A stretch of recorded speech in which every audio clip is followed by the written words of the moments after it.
Muito famosos nos anos 1980, essas obras têm adeptos inclusive aqui no Brasil.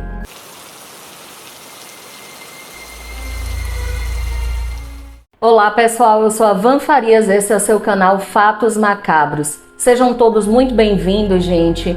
Quero, antes de mais nada, antes da gente começar essa matéria, que hoje eu resolvi fazer de uma forma diferente, começar com uma introdução, para quem não conhece a fama desses quadros malditos, e no final vai ter um relato bônus. Porém, hoje é o último domingo que eu trago os relatos assombrados de domingo, tá? Eu quero voltar esse canal realmente mais para matérias, para coisas, porque esse mundo é muito vasto, muito rico em relação à história sobrenatural e ao mundo macabro, a história sombria, que é a proposta daqui desse canal, tá bom? Então, em consideração, em respeito e gratidão a pessoa de lá do grupo, tá? Que eu não vou citar o nome, mas que me deu autorização para contar esse relato maravilhoso que eu vou contar no final para vocês. Esse é o último domingo dos relatos assombrados de domingo, tá bom?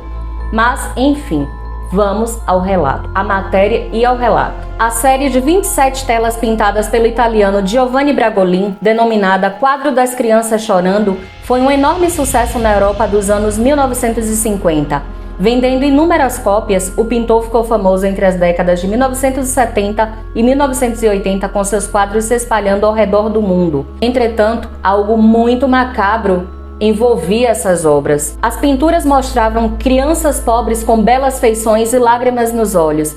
Geralmente, olhando para a frente, elas pareciam demonstrar uma espécie de terror mudo e constante através das pinceladas feitas a óleo. Nos anos 1980, curiosamente, diversas casas pegaram fogo, assim, sem nenhum motivo aparente, e muitas dessas vezes causaram a morte de algum morador. E uma coincidência em comum: todas essas casas tinham um quadro desse de uma dessas crianças chorando. O interessante, gente, é que mesmo nos ambientes mais destruídos pelo incêndio, os quadros permaneciam intactos. Inclusive, um bombeiro que esteve presente em muitos desses ambientes que foram destruídos pelo fogo, relatou depois que, curiosamente, esses quadros permaneciam como se eles fossem assim intocados. E o corpo de bombeiros, a polícia também depois relatou cerca de 50 incêndios com a presença desses quadros intocados nos ambientes desde 1973. A lenda dos quadros dos meninos que choram começou na Inglaterra. E essa lenda nos conta que o pintor responsável por esses quadros, o Giovanni Bragolin, ele se encontrava em uma situação muito difícil financeiramente. Então foi que ele teve a brilhante ideia de apelar para um pacto com o capiroto.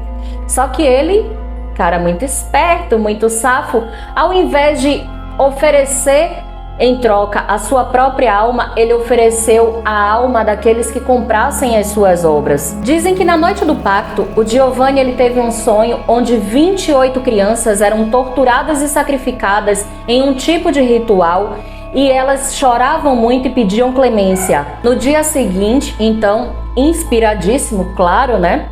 Ele pegou tinta e óleo e começou a pintar aqueles quadros nefastos. E depois, gente, esses quadros viraram assim uma epidemia e ele começou a vender aqueles quadros como água. Bragolin usou formas subliminares para mostrar que as crianças estavam mortas. A principal seriam as pupilas dilatadas. Relatos contam que assim que as pessoas compravam os quadros, os maus agouros já os acompanhavam. Pois assim que os quadros eram postos em suas casas, as coisas estranhas e malditas começavam a acontecer. Como tinham pessoas que adoeciam, outras pessoas perdiam seus empregos e etc. Quando esses quadros então se encontravam em uma quantidade considerável de lares, então os incêndios começaram a acontecer. Outro fator interessante é que os bombeiros nunca conseguiam encontrar uma causa para aqueles incêndios, né? Um início para aquele incêndio. E eles começaram a ligar esses incêndios aos quadros quando mesmo nos lares mais afetados pelo fogo, os quadros permaneciam intocados. O tabloide Sun e em particular seu editor Kelvin Mackenzie publicaram uma nota em 4 de setembro de 1985, bradando a flamejante maldição do quadro em lágrimas, alegando que a figura é a causa de incêndios. o Sam conseguiu criar um frenesi popular em torno da lenda. Com o passar dos meses, com o passar do tempo, os leitores começaram a enviar os seus quadros para a sede ali desse tabloide. E o que aconteceu? Eles então organizaram uma grande fogueira flamejante para queimar aqueles quadros amaldiçoados. E é claro que a explicação dada pelo tabloide era exatamente o pacto realizado entre o Giovanni Bragolin e o Capiroto. Em uma das variações da lenda, Giovanni Bragolin teria fugido para a Espanha durante a Segunda Guerra Mundial. Nesse período, ele esteve na miséria e teria feito um pacto com o diabo visando vantagens financeiras. Em troca dos favores, ele ofereceu seus serviços ao diabo, que teria incumbido Bragolin de uma missão e que assim que ele a cumprisse, ele deveria pintar quadros a respeito e assim vendê-los. O pintor teria incendiado um orfanato, causando a morte de várias crianças. Após esse evento, ele teria pintado os quadros das crianças que choram, retratando diferentes tipos de mortes para elas. Uma outra teoria que se espalhou fortemente no Brasil foi o da existência de imagens ocultas nas pinturas. Segundo os conspiradores, o que parecia o pescoço de uma garota, na verdade, era uma mão que a enforcava, e o suposto cachecol de um garoto retratado era, na verdade, a boca de um monstro que eu estava engolindo. Como qualquer lenda urbana, essa tomou proporções que duram até hoje.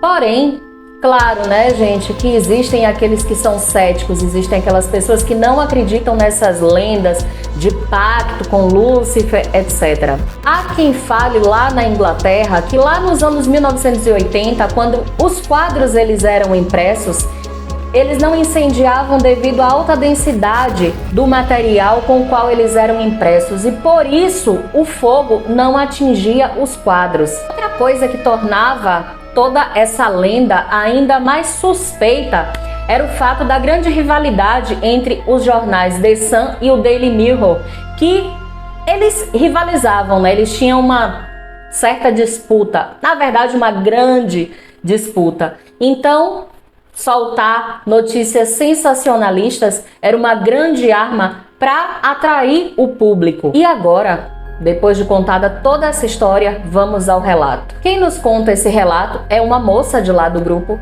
que, conforme eu falei, me deu autorização para contar aqui para vocês.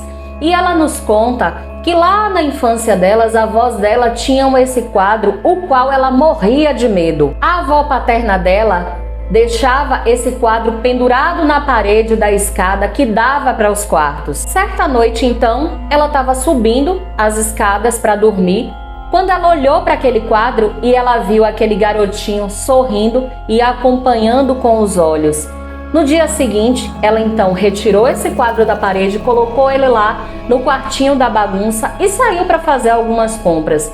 Quando ela chegou, curiosamente, o quadro estava pendurado no mesmo lugar. Ela então achou que o filho dela poderia ter encontrado o quadro lá no quartinho da bagunça e voltado a pendurar no mesmo lugar. Então ela saiu chamando pela casa, procurando, só que, gente, não tinha ninguém em casa. Ela então foi verificar lá o quartinho da bagunça e ela encontrou o quarto totalmente do jeito que ela havia deixado e trancado. Nesse mesmo dia, quando o filho dela, ou seja, o tio dessa moça que nos conta esse relato, voltou para casa do serviço, ele teve um acidente de bicicleta e quebrou a perna em 2 lugares.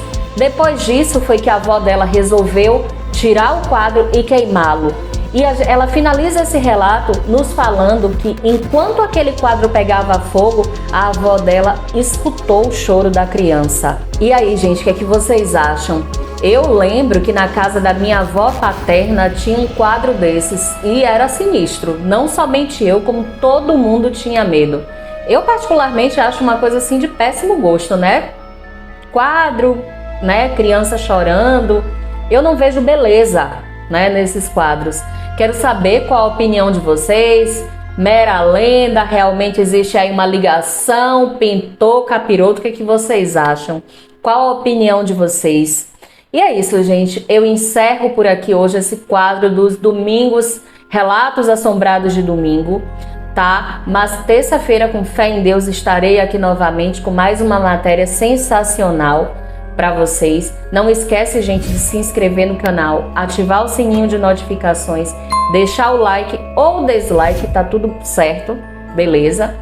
Né? Compartilhar o vídeo com seus amigos caso vocês tenham gostado. E é isso, meus amores. Beijo, um bom restinho de domingo para vocês. Tchau, tchau.